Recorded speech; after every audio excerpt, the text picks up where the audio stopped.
Or to the cloud. Okay, perfect. So I will call this meeting to order at 9:33 a.m. I'd like to start off our meeting with territorial acknowledgement. So I'd like to respectfully acknowledge that the SFSS is located on the traditional unceded territories of the Coast Salish peoples, including the Musqueam, Squamish, Tsleil-Waututh, Coquitlam, and Keetsi nations. Unceded means that these territories were never handed over, sold, or given up by these nations, and that we're currently situated on occupied territories. I also want to recognize that since most of us are probably calling in from home, that we might be on different territories as well. And I'll put in a link to native-land.ca if you'd like to see the lands that you're currently situated on. For myself, I am currently situated on the lands of the unceded Coast Salish peoples as well, but more specifically, the Keetsi, Kwantlen, Semiahmoo, Stolo, Coquitlam, Tawasin, and Halquimium Treaty Group, I believe, which is colonially known as Surrey. And I think it's really important to center these land acknowledgements and the impacts that our actions have on Indigenous community members, as they are a marginalized group, and sometimes our actions can affect marginalized groups in ways that we don't necessarily expect. So I think it's something to keep at the front of our mind, especially as I know it'll come up in one of our discussion items today. But yeah, so now that we've done the territorial acknowledgement, I'll move on to roll call of attendance. So it's just your name, pronouns, access needs. I'll put that in the chat as well. Pronouns, access needs. And I'll just call on folks. So my name is Serena. My pronouns are she, they. For access needs, I think they should be met today. I'll be taking notes at the same time, so I might need like a few seconds to catch up to what I'm saying or what I'm hearing. But otherwise, I think I'm good. The next person on the roll call of attendance is Priyanka. If you'd like to go next. Yeah, hi everyone. My name is Priyanka. My pronouns are she, her, hers. For access needs, I'm gonna have to leave at about 10:15 because I have a midterm at 10:30. And I'm also like studying, so if you say my name and I don't respond, just like say it again and I'll hear you. For sure, thank you. And best of luck on the midterm. Let's see. It's a really late midterm, hey, but what are you gonna do? Let's see. Who's next? Kashish, would you like to go next? Hi everyone, my name is Kashish. My pronouns are she, her. I will be keeping my camera off for today, but I think other than that, all my access needs are met. Thank you. Thank you. And Gwen? Hey everyone, my name is Gwen. Pronouns are she, her, hers, and I think all my access needs are met today. Thank you. Thank you. And Sarah? Hi everyone, my name is Sarah, pronouns she, her, hers. And for my access needs, the internet where I'm at is not the best. So I apologize if you're like hearing me weirdly or anything happens. Thank you. And Tiffany? Hi everyone, my name is Tiffany. My pronouns are she, they, and all my access needs are met other than my Wi-Fi being a little spotty. So if I ever leave the meeting, I will be right back. Thank you. Perfect, thank you. And Shahed? Hi everyone, my name is Shahed. My pronouns are he, him. I might keep my camera off for today because I'm also doing something else on my computer, but I think everything else is met, so all my access needs. Perfect. And if folks came in late, Shahed is one of the new student at large members. So he let me know that he's just gonna be listening in, but of course, if you have any questions, please let us know along the way. And feel free to chime in whenever too. And also, like, You don't have to speak out loud if you don't want to. You can also use the chat if that's more comfortable for folks, and that goes for everyone. I think we can move on to society staff. Ella, would you like to go next? Yeah, thank you, Serena. Hi, everyone. This is Ella, pronouns she, her, hers. All of my access needs are met for today, but my camera as well is going to be off. All right, thank you. And Joseph? Hello, everyone. My name is Joseph. My pronouns he, him, his. All my access needs are met. Thanks. Perfect, thank you. And BD? Hi everyone, my name is Biri, pronouns she, her, hers. All my access needs are met, but my camera will be off for today. Perfect, thank you. I don't think I've missed anyone. So I think we can move on to our first motion, which is the consent agenda, which reads, be it resolved to adopt the consent agenda by unanimous consent.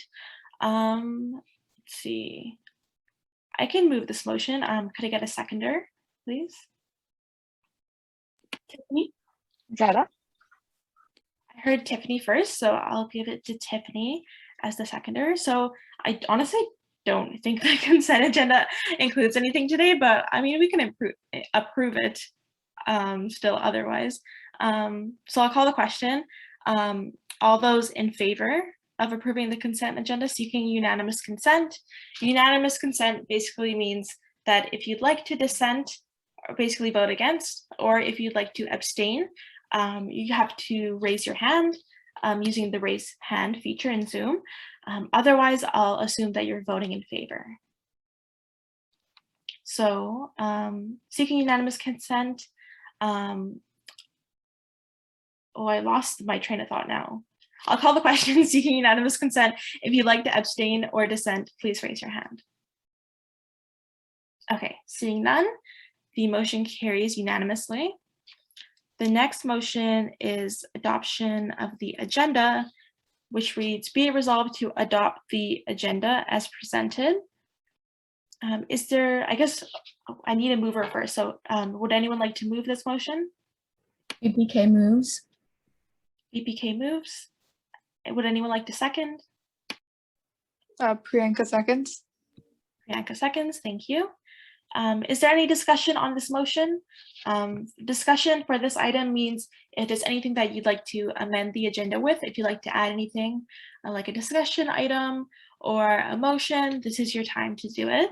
I can briefly go over the agenda too. It includes a vice chair appointment and a couple of discussion items today, undergraduate survey and updates regarding the accessible course practices working group.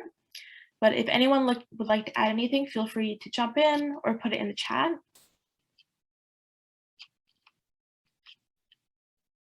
Okay, seeing no discussion, I will call the question. So I will seek unanimous consent. If you'd like to dissent, please raise your hand using the raise. If you'd like to dissent or abstain, please use this Zoom raise hand feature now. Okay, seeing none, this motion carries unanimously as well. And then our next motion, we're now moving on to new business. So this is a motion titled Vice Chair of UAA Appointment, and it reads, be it resolved that, sorry, my reading is really bad today. Kashish Mehta be appointed to the Vice Chair of the University and Academic Affairs Committee. Could I get a mover for this motion? I move. Perfect. And a seconder? Kashish seconds. Perfect. Thank you. So is there any discussion on this motion? Basically, Kashish messaged me and said that she was interested in being appointed as the vice chair. But if anyone else is interested, definitely let me know. Or if there's any discussion on this, like feel free to list.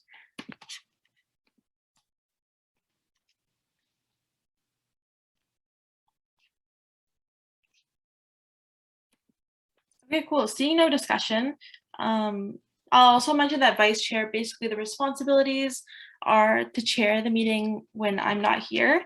And otherwise, I guess like any like small tasks here and there, but basically the main point of it is to chair the meetings when I'm not present.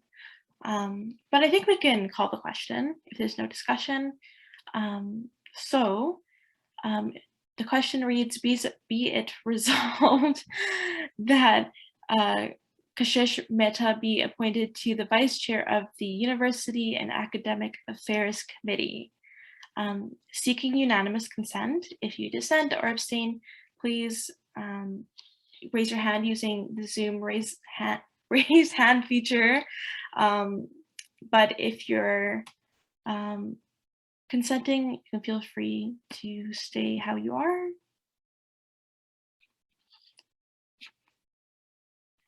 Okay, perfect. Seeing no dissent or abstentions, this motion carries unanimously. Congratulations to our new vice chair. Super exciting. Okay, perfect. So I think we can move on to discussion items. And our first discussion item is undergraduate survey. So basically, a brief introduction to this one. Priyanka is the AVP University and Academic Affairs and also an at-large member of this group, has been working very diligently on this undergraduate survey that we're going to put out. Basically, the point of it is that whenever we ask for things from SFU, they say, oh, it would be great to have some data on this so that we know that what you're saying isn't just this one-off thing and that students actually need what you're saying. So we ran into this when we were asking for changes to withdraw under extenuating circumstances and making bursaries more accessible. So we decided to make a larger survey. So then if they say such things in the future, we have some data to back us up. Priyanka, I was wondering if you could potentially send the link to the survey. I could try to find it as well, but I'm sure you have it. Yeah, just give me 1 sec. Let me pull it up. Okay, sounds good. Perfect. Thank you. And then I can share my screen and go through it for folks. And then if anyone has any suggestions or anything that they'd like to change or add to the survey, definitely let us know, because we're looking, the doc will also include the timeline, but we're looking to release it fairly soon. We just have to add some more questions for the Indigenous students section of the survey. We thought to add that section just because of like all of the recent events going on and assuming that Indigenous students probably need more support. And I think having data behind that would be really great as well.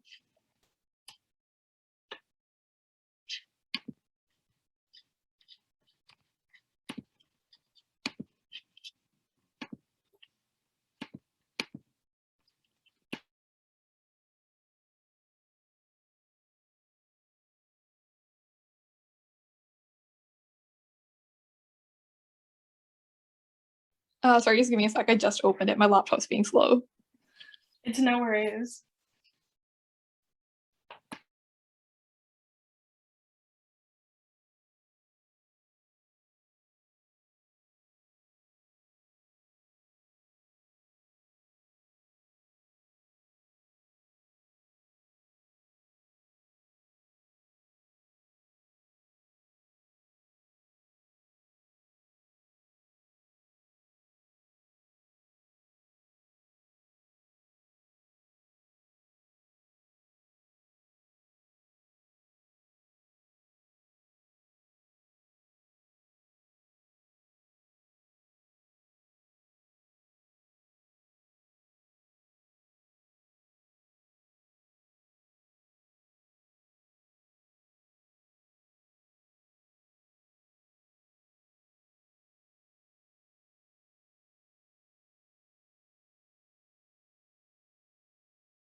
I just put in the chat. Let me know if it opens. Perfect, thank you.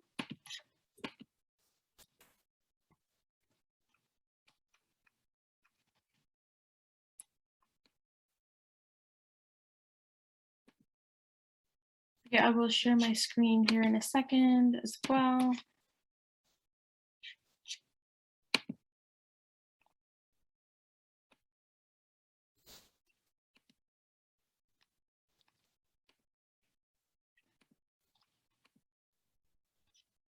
Okay, hopefully folks can see my screen.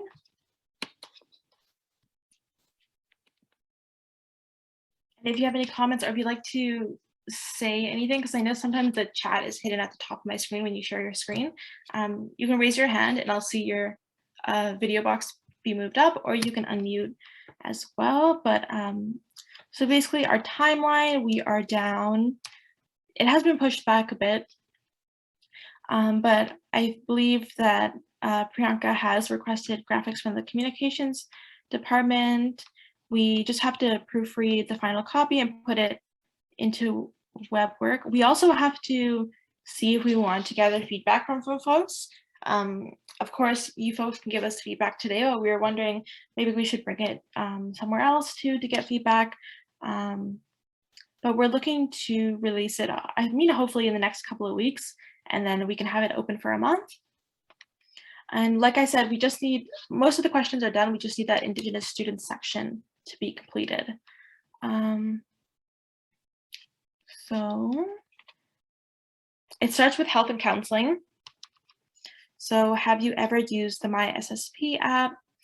If you answered yes to the previous question, what was your experience with it? Do you feel as though SFU provides you with proper accommodations to support your mental health? Based on your previous response, expand on what accommodations you feel are/are not provided that would better support your mental health. Do you feel SFU should recognize mental health issues as valid reasons for withdrawals and missed exams/assignments? Do you feel comfortable talking to faculty regarding your mental health/circumstances if it is impacting your performance in the course, and to discuss academic concessions? Do you feel comfortable speaking with the counselors at SFU? Do you feel that the counselors are culturally competent? Is there anything that you would like to share regarding health and counseling? And which is like kind of like the catch-all. Any feelings of stress or anxiety regarding return to campus? Concerns regarding return to campus? How has SFU impacted your mental health? And if you need to seek out the following healthcare services, would you know how to do that? And it goes from physician, psychiatrist, caseworker, counselor, psychologist to mental health nurses. And then, yeah, another little catch-all short answer question. I guess it makes sense to stop in sections. So if anyone has anything else that they think that they'd like to change about these questions, or if there's anything you think that should be added to the health and counseling section, this is the time to let us know.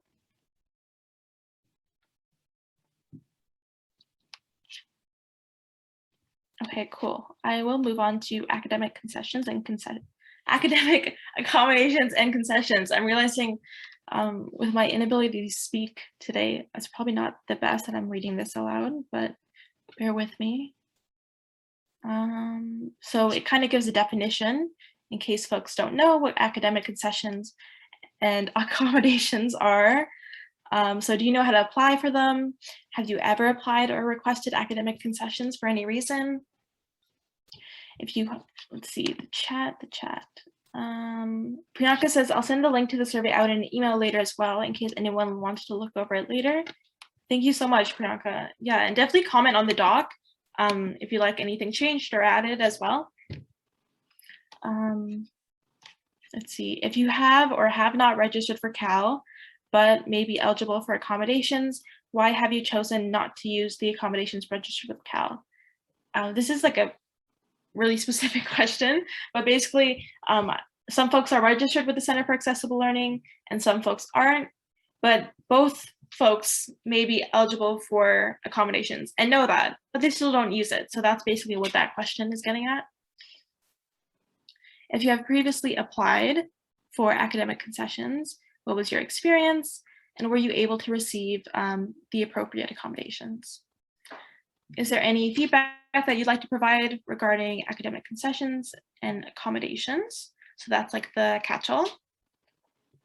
So is there anything that folks would like to add to this section? Oh, I should mention that WE falls under academic concessions, I believe, but we're thinking of putting that out in a separate survey, just because SFU has told us that they're planning on doing a full review of WE.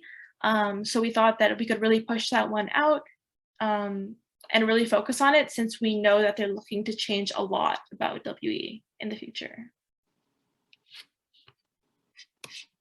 And WE, I should mention, is withdrawal under extenuating circumstances. Kashish, you can go ahead.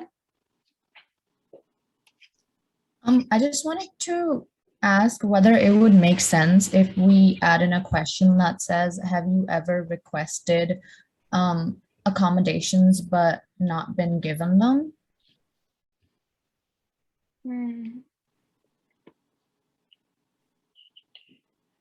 Okay, I'm just trying to, I think that's a really good point. I'm just trying to make sure it's not captured in any of these questions. Oh, I think 4 should cover it, but it would just be like a short answer.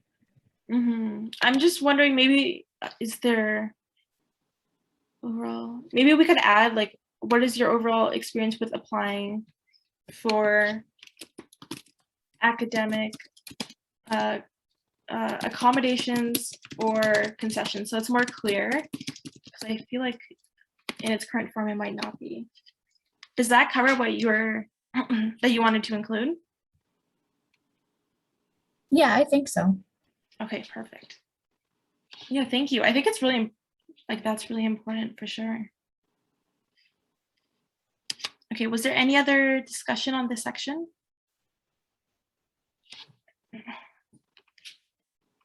Okay, seeing none, we can move on to financial aid / bursaries.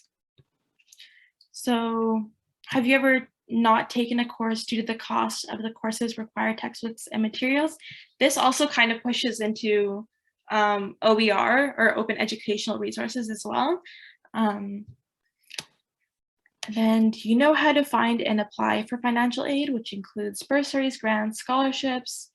Have you ever contacted the financial advising, I guess maybe office? Have you ever contacted, or maybe just financial advising? Have you ever contacted financial advising provided? Oh, never mind. I read the full sentence. Provided by SFU Student Services, financial aid and awards. If you answered yes, was the advising helpful in providing you with resources, support, and addressing your questions / concerns? In essence, how was your experience? So for the financial aid section, was there anything that folks would like to add here?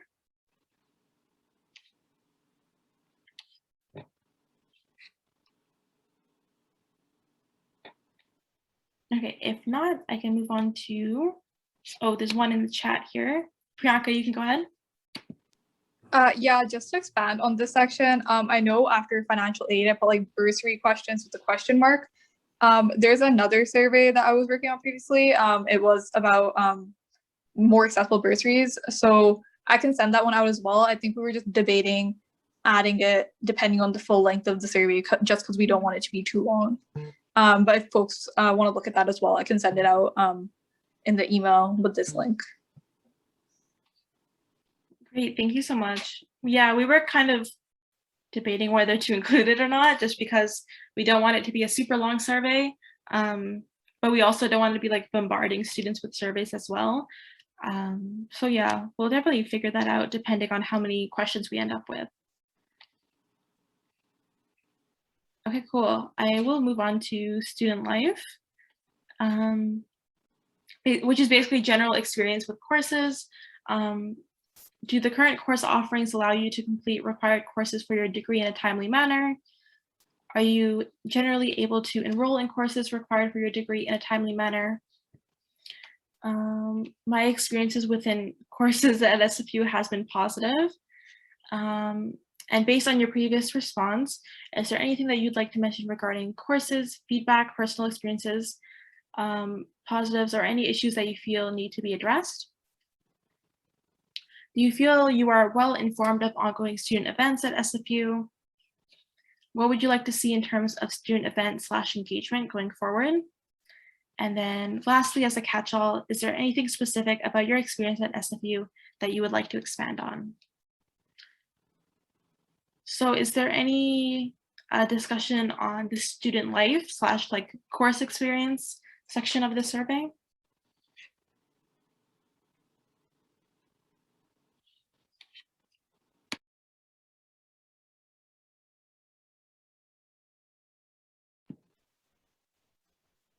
Okay, cool. Oh my God, my voice.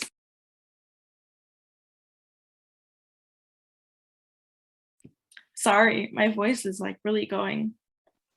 If there's no other discussion on this, we can move on. I'll just double check the chat. Okay. There's one thing in the chat. Oh, thank you, Gwen. you folks really know when to like comment nice things about me. I really appreciate it. The next section is for Indigenous students. So do you think that there's sufficient supports for Indigenous students at SFU? Do you find SFU's reconciliation efforts anything?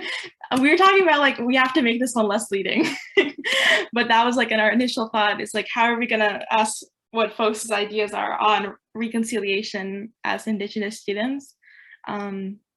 Regarding the recent residential school findings, do you think there is enough student accommodations and concessions? And then we need to brainstorm some more questions and maybe a catch-all question as well.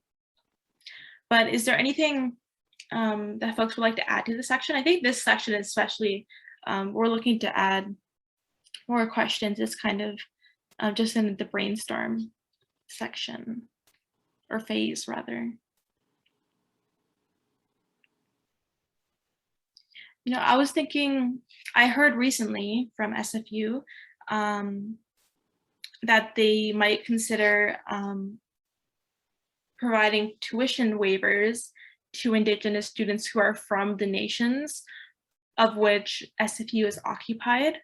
So that would mean, like when I say my land acknowledgement or a land acknowledgement, it's not mine. So that would be like Musqueam, Squamish, Tsleil-Waututh, Coquitlam, and Katzie. So anyone who are from those nations would receive a tuition waiver if they're Indigenous from those nations. I would have questions about like if you're going to SFU Surrey and you're on like say like Katzie, Kwantlen, Stolo land, like if folks are from those nations, would they also get tuition waivers? Or if they're like on the Vancouver campus? But I mean, I won't get into that tangent, but I think I'll add that.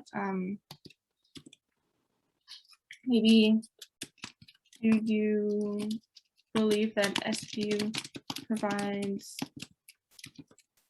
enough financial support to Indigenous students / thoughts on a tuition waiver maybe?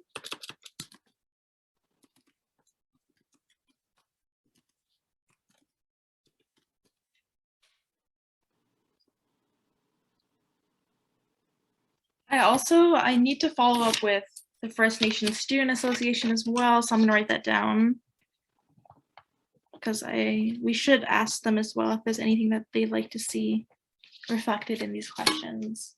And maybe ask Matt too if he has any capacity. The chat.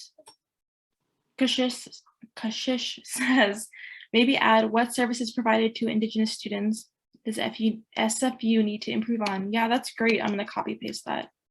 Thank you so much.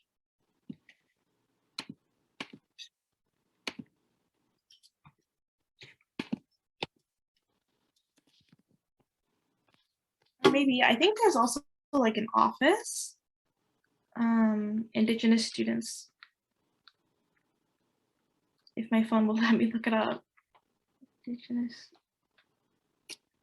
maybe ask about like whether that office is working well for Indigenous students.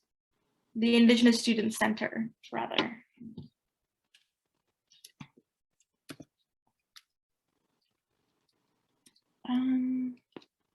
I don't know how to word this, but maybe what is your opinion of the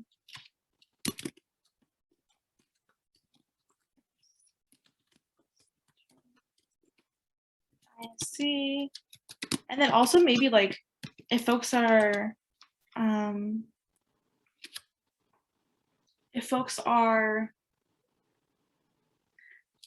aware of like the committees that are specific to like Indigenous folks, like there's this, I mean, the wording of it is really old, but it's like Aboriginal something committee, because Matt invited me to one of those meetings and I don't know about it. I feel like there's ways to make it better. SFU.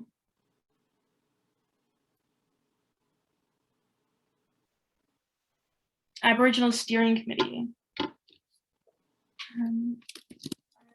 you aware of the Aboriginal Steering Committee or other committees / groups specific to Indigenous peoples? Be like, what is your opinion? Some other way of that. And then maybe if folks are in FNSA, First Nation Student Association, maybe we could ask about like capacity, funding, any other ways the SFSS can support. There's also a comment in the chat. Sarah says, or if there's anything that SFU is not doing that they would like to see / have, definitely. I think we can include this as part of our catch-all. So I'll copy paste that as well. Thank you so much. Catch-all question. I didn't want to fold it.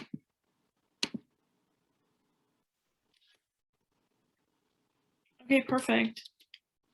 Is there any other discussion on the section for Indigenous students?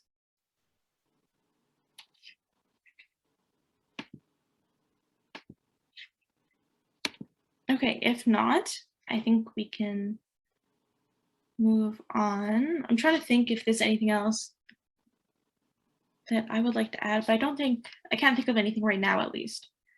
And then the final question is like more of a general catch-all. Is there anything that you would like to further expand on, issues the survey has not covered, or other suggestions / ways you feel that SFU can be improved for undergraduate students? Please use the space below to do so. Okay, so that brings us to the end of the survey. Is there any last discussion or comments, questions, concerns about the survey?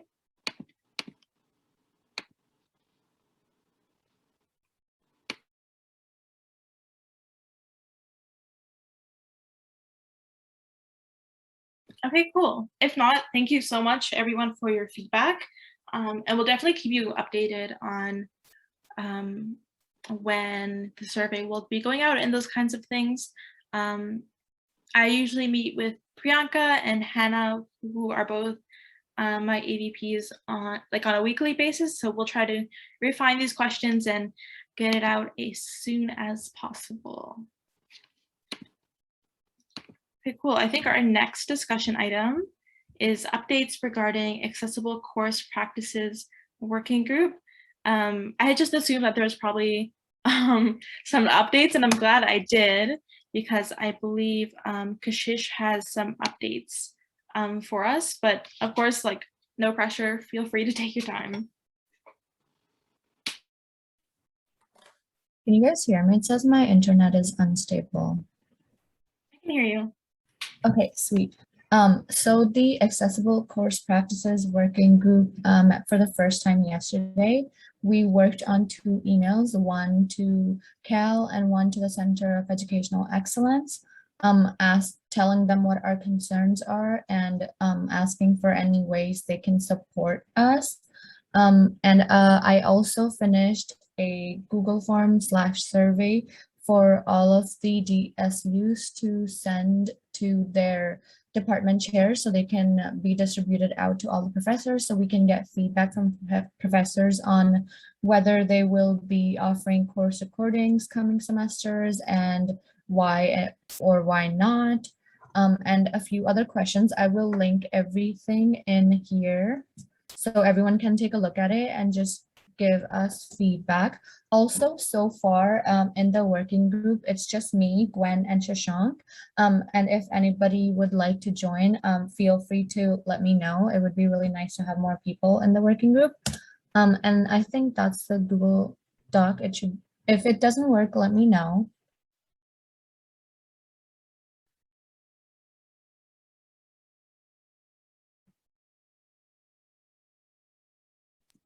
Okay, cool. It works for me. Okay.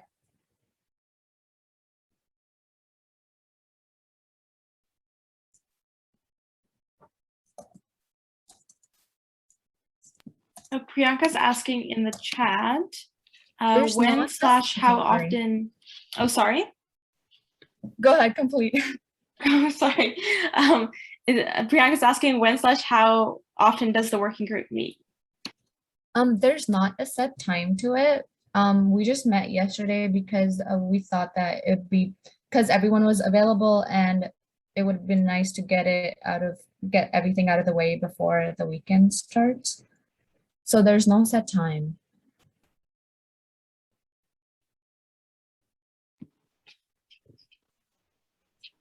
Okay, cool. Do you think it would be useful if I shared my screen and read through the emails that you've written up so far? Oh yeah, of course. Okay, cool. I can do that. And then also for the working group, like my capacity is a bit limited, but you can definitely add me to those email threads where you're trying to figure out folks' availability. And if I am available, I will definitely come. Okay, cool. Okay, we have a messenger group. I will add you to it. Okay, sounds good. Okay, perfect. So email to Cal. I also have Mitch Stoddard's personal email, who's the director of the Center for Accessible Learning. So let me know if you need that in the messenger group chat as well. Okay. Okay. Hello, in lieu of the return to campus planning for the fall semester, the SFS Board and Council is concerned about education being accessible to all the students at SFU. I think, so Council and Board are the same now. Should I replace this with Exec Committee, or what do you think? We could just say SFSS Council. I think Okay, that cool. would constitute all. The SFSS Council is concerned about education being accessible to all the students at SFU. The main targets for this are students unable to attend in-person courses that do not offer any audio/video recording or lecture slides. Over the past year, students have adapted to online learning, which has not been an easy task. However, the pandemic has clearly presented the merits of having recorded lectures. A few being, the student body at SFU is very diverse. Some hold a full-time job, some are parents, and some have various other responsibilities and commitments in surplus to education. International students who are unable to return are another body of students specifically targeted, and supporting online counterparts will make it easier for both the students and become less of a burden for SFU.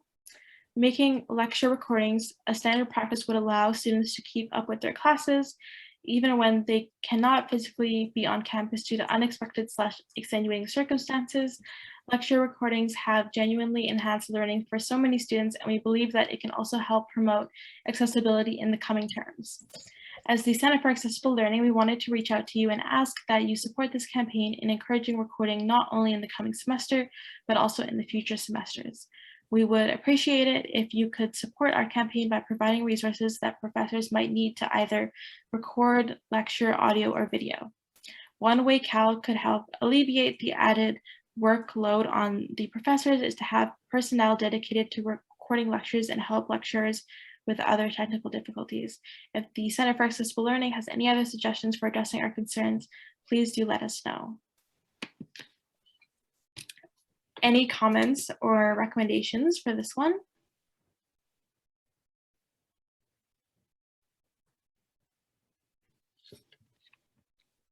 I think my initial thoughts are that it looks good. I was thinking, like, should we include more info about, like, since the Center for Accessible Learning like mainly deals with like disabled students, but I also think that like kind of like alluding to accessibility and that it's part of their responsibility as well might be a better approach, because whenever I speak with the Center for Accessible Learning, they get into a lot of semantics and like to deflect about what they can do specifically for disabled students. So I think keeping it more broad is a good plan, but that's just me. Okay. If there's any changes you'd like to make to the email, just feel free to do so. Okay, cool. Sounds good.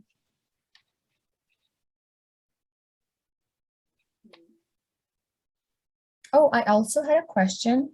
We were obviously thinking about initiatives for professors, which would, motivate the professors to actually record the lectures, and tenure reviews is one thing. My question was, who even offers tenure reviews? Is it the CEE or like SFU?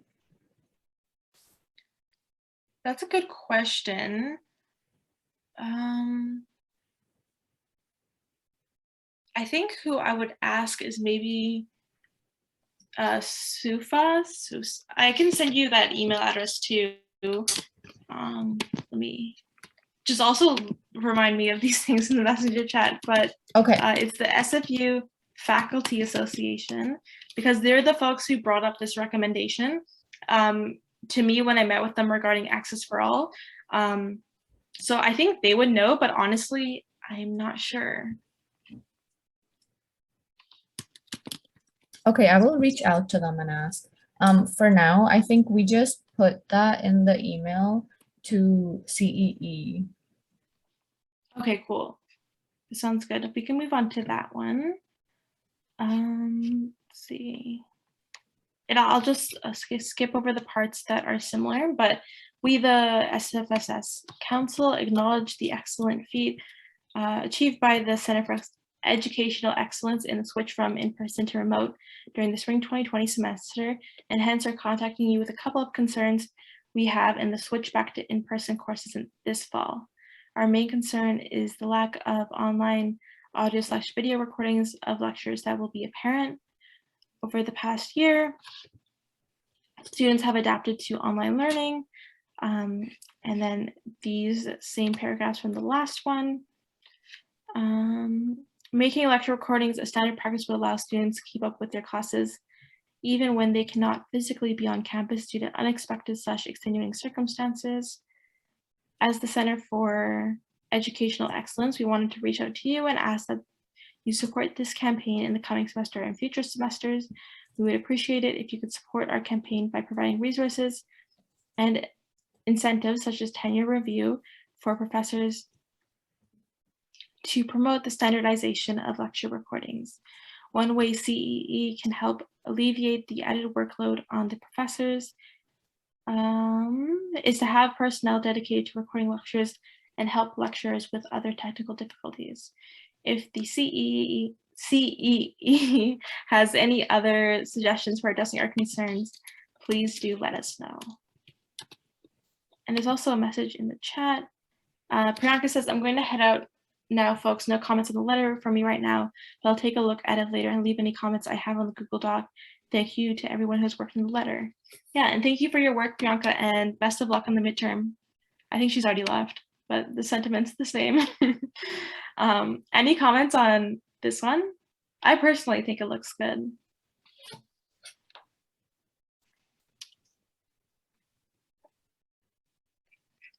The last time I emailed CEE, they told me to contact Elizabeth Ellie instead, and then Elizabeth Ellie told me to go through JOG, and then we put it on the joint operations group agenda, and then she never showed up. So you might get given the runaround, but hopefully not.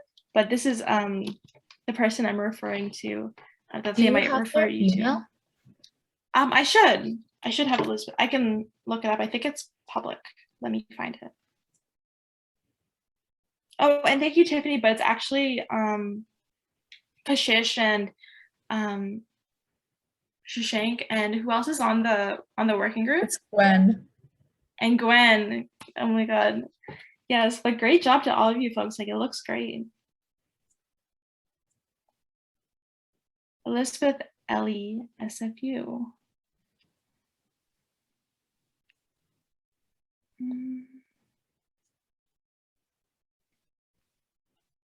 She's the Associate Vice President, Learning and Teaching. Okay. Let's see. I'm gonna write this down. Trying to find her email address. They gave a mailing address, but her executive secretary's email is AVP Learning Teaching Secretary. AVP LTSEC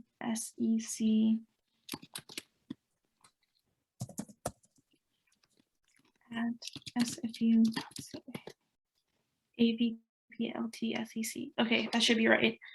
Sarah also put a couple of comments in the chat. You can also take a look at what they sent yesterday. SFU return to campus concern. It could be something to put more pressure on SFU. I think this is the faculty, what the faculty said, right? In terms of having concerns about return to campus. Yeah, I mean, if the faculty staff is concerned, like, they should also understand that so many of the students will also be naturally concerned about returning to campus after such a long time. Mm-hmm.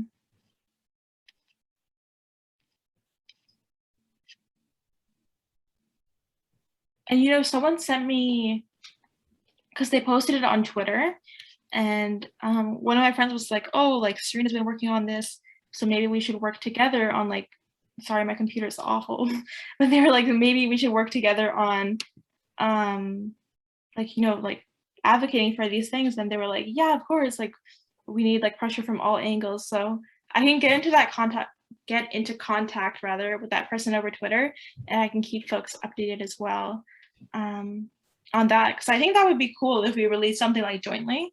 But yeah.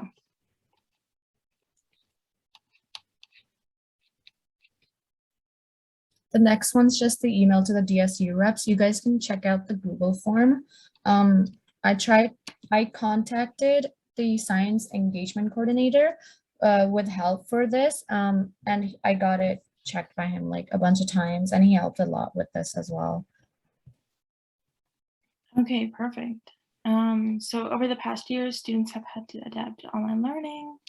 We strive towards normalizing recording and uploading lectures, even when SFU is running in person, to keep the best of both worlds from our recent recovery en route to the post-pandemic education for the following reasons.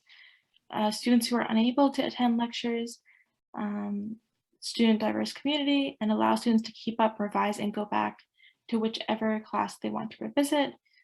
And if you have any questions or concerns, reach out to BPK. Is it okay that I did include my email, right? Yeah, of course, definitely. Okay. The name, department, will you be recording lectures in the next term and all future terms? Why or why not? Have you been recording lectures during the pandemic? Online learning? Are you aware of the following services available? Media sites, Zoom, equipment loans, audiovisual equipment in some classrooms. If you would like to help us increase accessibility for courses, please provide your email and submit. Okay, cool. I think it looks good. Sarah says, who is this for? Profs. And Kashish says yes. I believe the plan is like to send it out to like your department chair or like any professors that folks personally know to be like, hey, are you planning to record next semester? And gather some data about why or why not. And also it'll be helpful for folks to know like who can we rely on to support accessible course practices and who will we have to like push or like potentially advocate that they do so. Any comments or feedback on the Google form itself?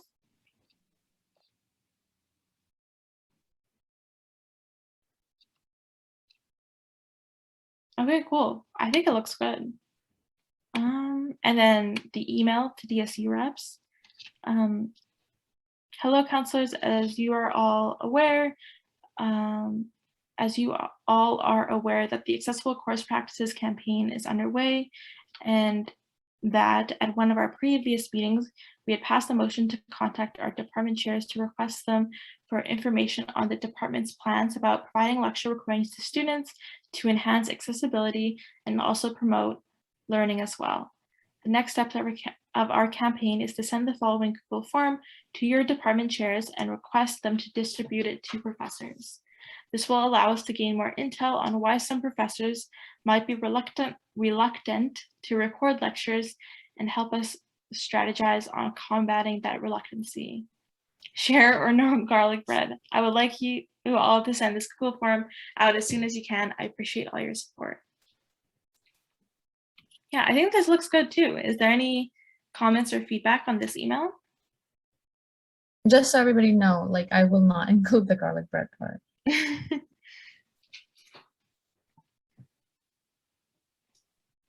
I mean, I feel like folks would be down if you included it, but I get it.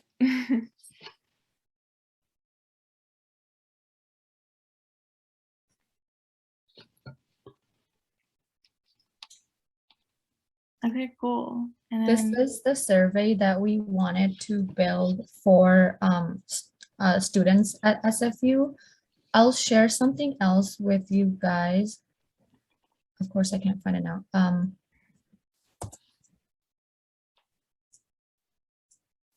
This is the response that I received back from my own department chair. And they said like some professors don't want to record lectures because of their classes are run in a certain way. And it might be a problem with their methods and also with student confidentiality.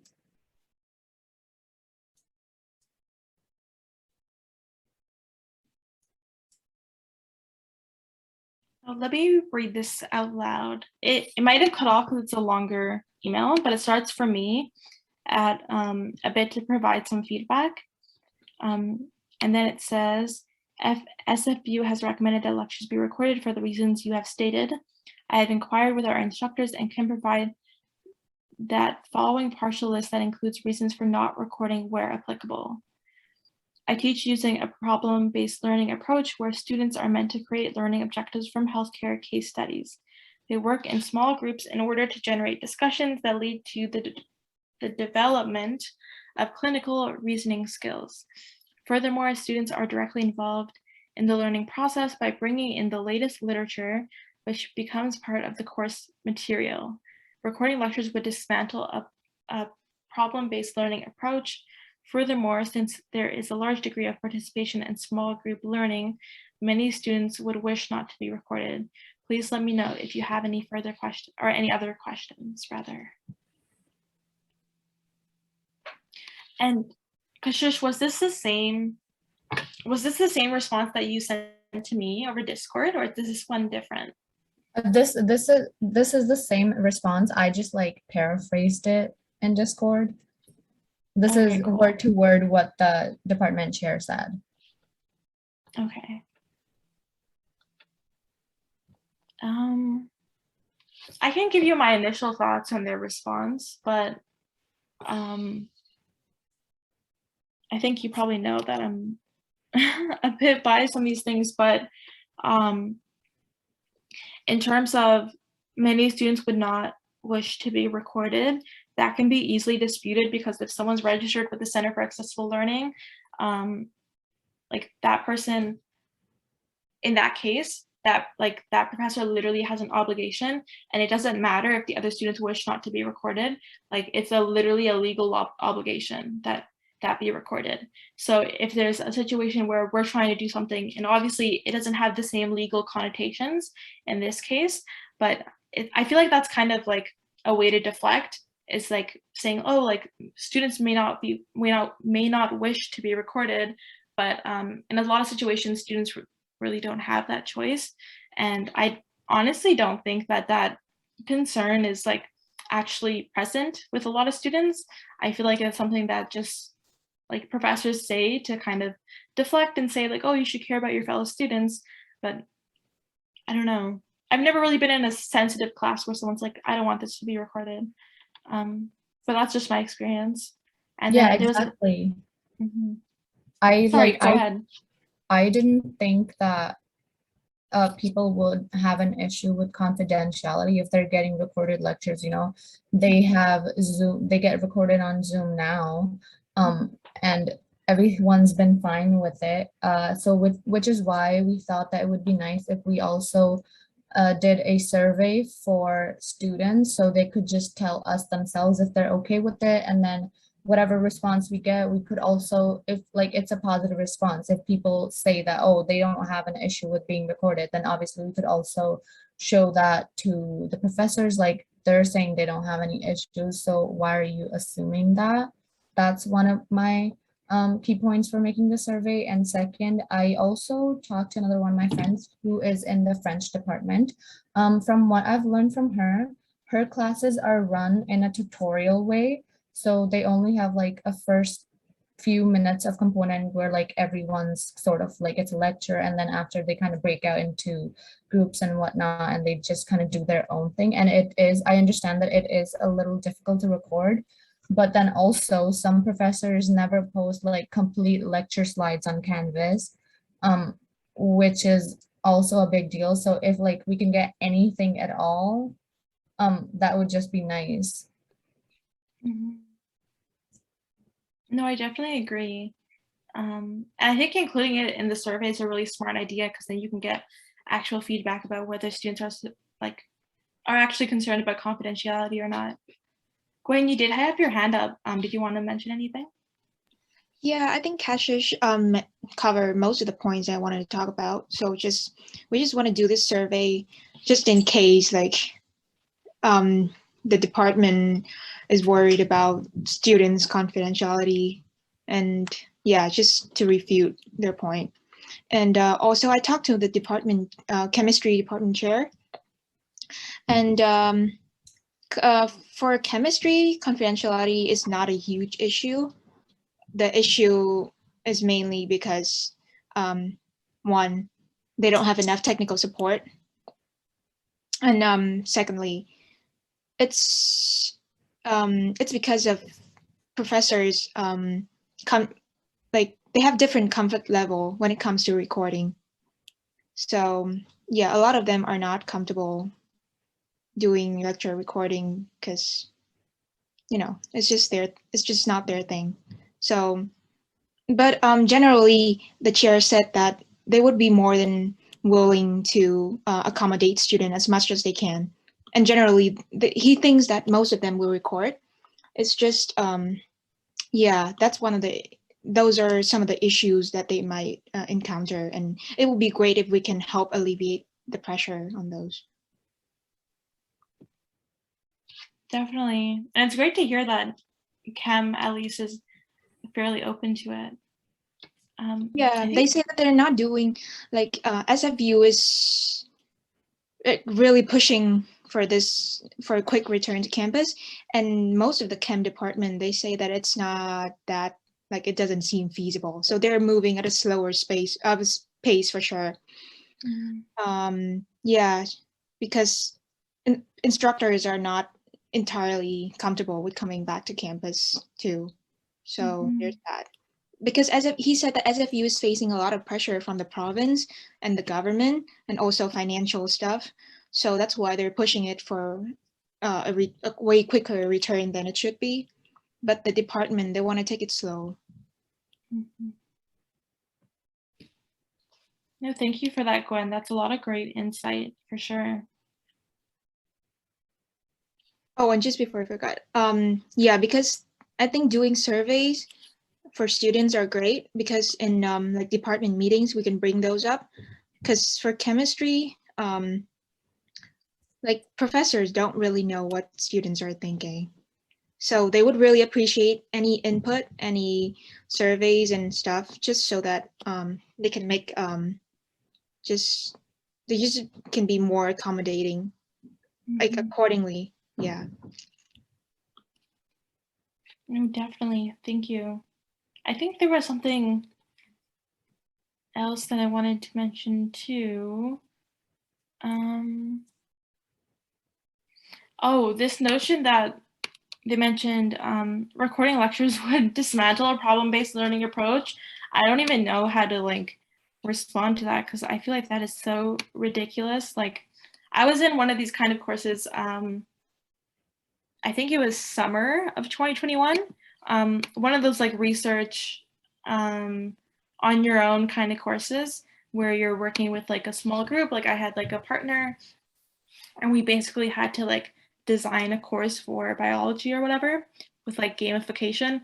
Anyways, that's not important. The point is that a lot of it was recorded because it had to be, but that didn't like dismantle the problem-based learning approach of that course, or the fact that we were like forced to like think critically and create something online. Like, these approaches can still be used in an online format. And it's also not like we're saying like, oh, don't show up to lecture and don't like work in these small discussion groups. It's basically like if students are sick, or if students need to stay home, like they're international students, they're immunocompromised, they're I'm missing a group, Indigenous or disabled, like just let them like use the recording. Like, it's not that serious. Honestly, another thing that's this academic concessions group just started up, and they're talking about like, oh, no more medical notes. We'll just have like students, because it's a big burden on like healthcare providers for all these students to be asking for like sick notes for something that's like kind of ridiculous, honestly. So they're like, oh, we'll just use a self-declaration form that says like, look, I'm sick, I filled out this form, and then you send it to your professor. Like, that's what the group is working on currently. I feel like for recording, like we could use something similar where it's like a self-declaration form that's like, I'm part of like this marginalized group. I can't be at class on these dates or this specific date because of this reason. So I'm gonna need access to a recording. And then if someone's not part of that group and they still can't attend lecture because like they're sick, or if there's something else going on, I feel like they could use that sick notes self-declaration form and then be like, okay, now I need a recording because I'm not going to be at class. I feel like maybe that's something else we could include in this like campaign, to be like, there are alternatives, and we're not saying like, don't show up to class and your whole thing is going to be lecture recordings. We're just saying that you should be flexible and give folks like the accessibility they need when things come up.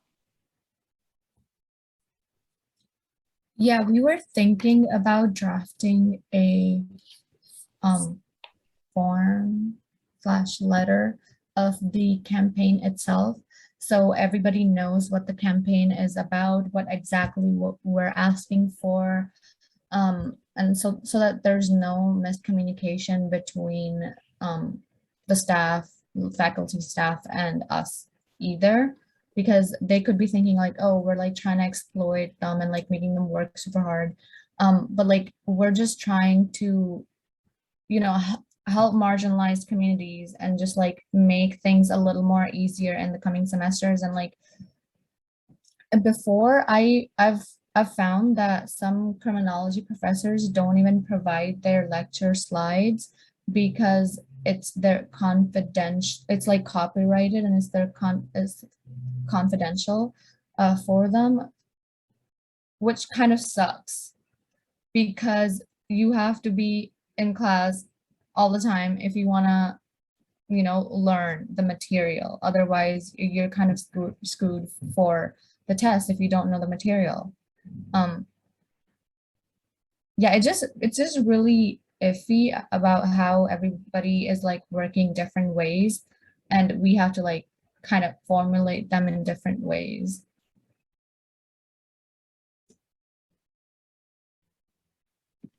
No, I definitely agree. And that's another thing where like I always use Cal as an example because it's my personal experience, but like if someone can't come to class or can't write notes for a specific reason, like they're assigned like a note taker, or they can request that like the professor provides them their lecture notes that are complete, you know what I mean? So like these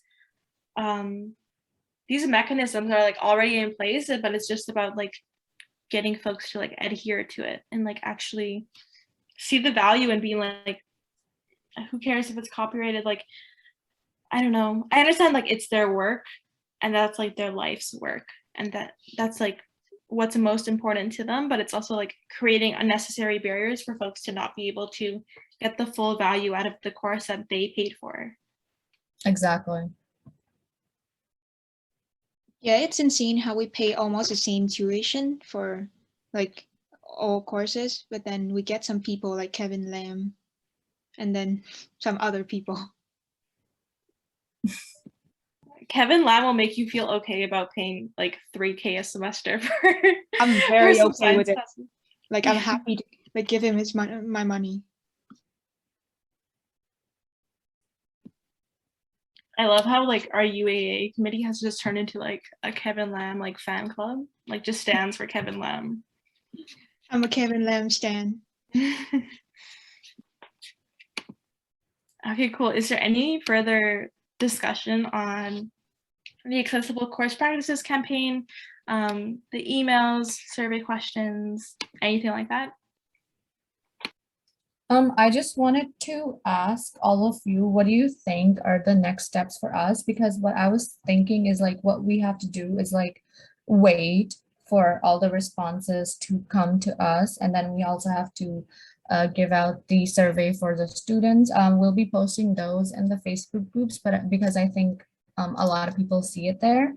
Other than that, we would probably be reaching out to like individual faculty deans, so they also show support for our campaign. And like, oh, and another thing is we have to contact the IT department on their support as well. And other than that, what do you guys think should be our next steps? I just want to add something. Yeah, we would appreciate if you can just suggest like a timeline for us, just to really push things. And yeah. Okay, not to be like very I don't want to put pressure on people because I understand that it's like everybody has their own thing, and you know, it is final season. But I kind of want to get these emails out as soon as possible, preferably by Monday. And the survey for the I will be sending the survey to the professors today because I don't think there's need to be any editing on that. And the survey for the students, if we can have it out by next week, that would also be great. Yeah, I think that's a good timeline for sure. And like since it's a working group and like you have the support of UAA, like you can definitely just like send them out whenever you feel it's necessary. I'm trying to think of the question that you mentioned before about like potential next steps. I think when you're contacting like the deans and like IT and these things, and sorry, these people rather, when you email them, it would be good to include like, oh, we're thinking about writing a letter soon that would describe our campaign and potentially get people to sign on, or like to get the council to sign on, those kinds of things. Would you would you like to sign on, or what would you need to see in that letter to sign on? Just being like proactive about building that support. So when we do send that letter out, we can be like, oh, this is like all the support we have from like these specific departments and these deans and that kind of thing. Okay, so the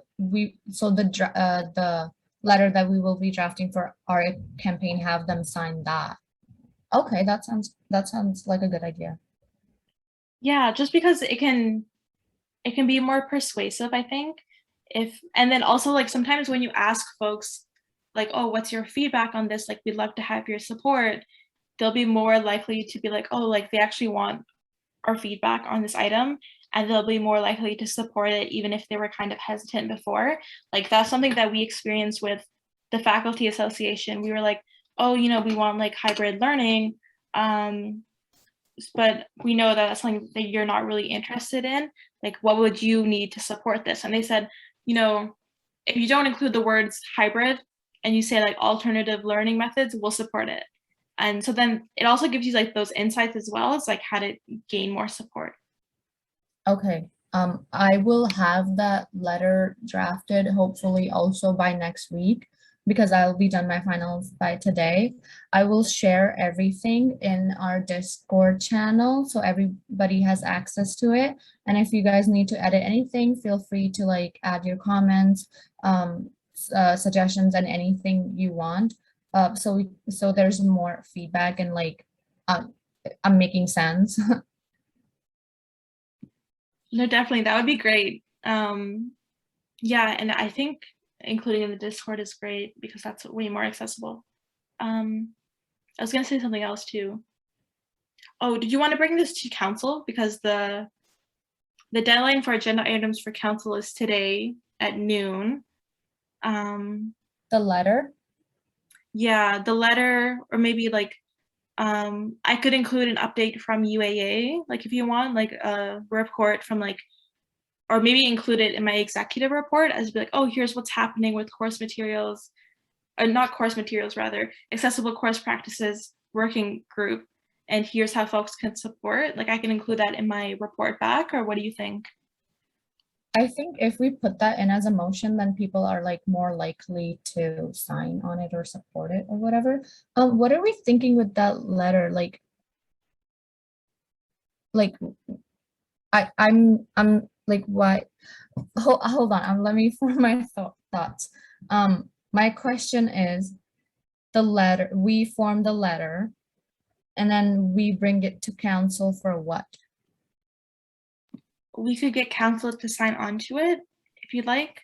Or we can also use like all those that vote in favor are signing on essentially as representatives of their student group that they're representing. So then you automatically have, I don't know how many people are on council. I think it's around 50 or something like that. Then you automatically have like 50 signatures that you can add. Okay, so I will have to put that in a Google form, right? With the letter, so everyone can sign onto it. Yeah, so you would have to create a Google form that essentially says like, what's your name, position, and then maybe like affiliation. Okay. And then sign on to it. I did make it automatic. Like I spent like 2 hours learning the code for how to like automatically learn put signatures onto a document so you don't have to move them over from the spreadsheet. So I can help with that too when it comes to that. Okay, that would be great. And then what we can do is ask the counselors to share the letter through their social, like through their DSU social media accounts, so it gets to more people. Yeah, that sounds good to me. Do you have capacity to send in that motion before noon today? Probably not, because I have a midterm at 11:30. Right, okay. Let me see, let me think. Also, when do you think you would have it drafted by? Because if we draft it late, or like if we send it out late, folks may abstain because they feel like they didn't have enough time to consult with their DSU. But then the next council meeting is in 2 weeks after that. The next council meeting for now, it's like Wednesday, the 11th, right? I think I should have it by then. I know you'll have it by then. What I'm asking is like, when will we be able to send it out to counselors, like complete and in an email, so that they have time to read it and then consult with their DSUs about whether they'd like to support and sign on or not. Right. I'll try for Monday. I'm not sure then, honestly, if we should have it at this council meeting, the one on the 11th, or the one after that. You know what? I think we can put it forward for the one on the 11th, and if it comes out too late or something happens, we can just withdraw the motion. It's not that big of a deal. Okay. Would it be possible for you to send in the motion? Otherwise, if Definitely. we don't have the time, then we can amend the agenda. I think I should have time. There's other motions. I was planning on sending in a couple other motions too that I was supposed to send in, but I haven't yet. So I should have time right after this meeting ends to send those in. Let me write it down so I don't forget, actually.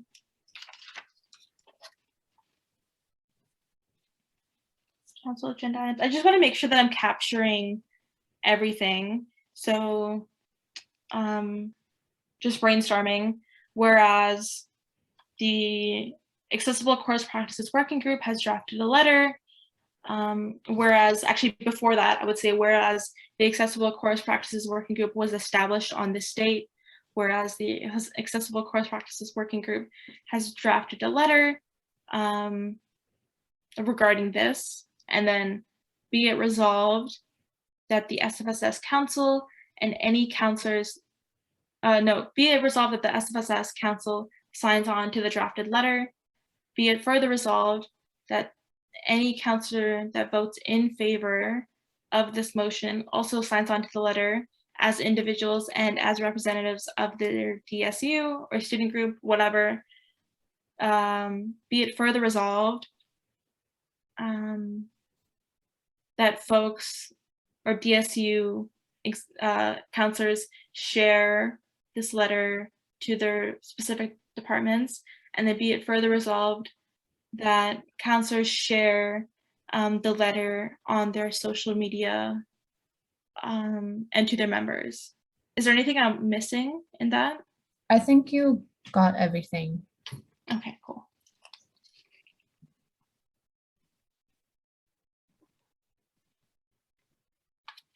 Practices. Okay, cool. I can do that today. Thank you so much. It's no worries.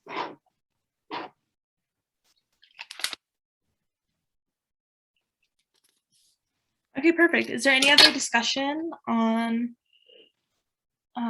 accessible course practices?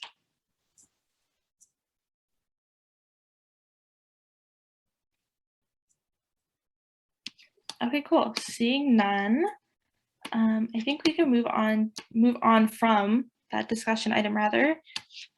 So announcement that the next UAA meeting is on Friday, August 20th, from 9:30 to 11:30 via Zoom as usual, a couple of Fridays from now.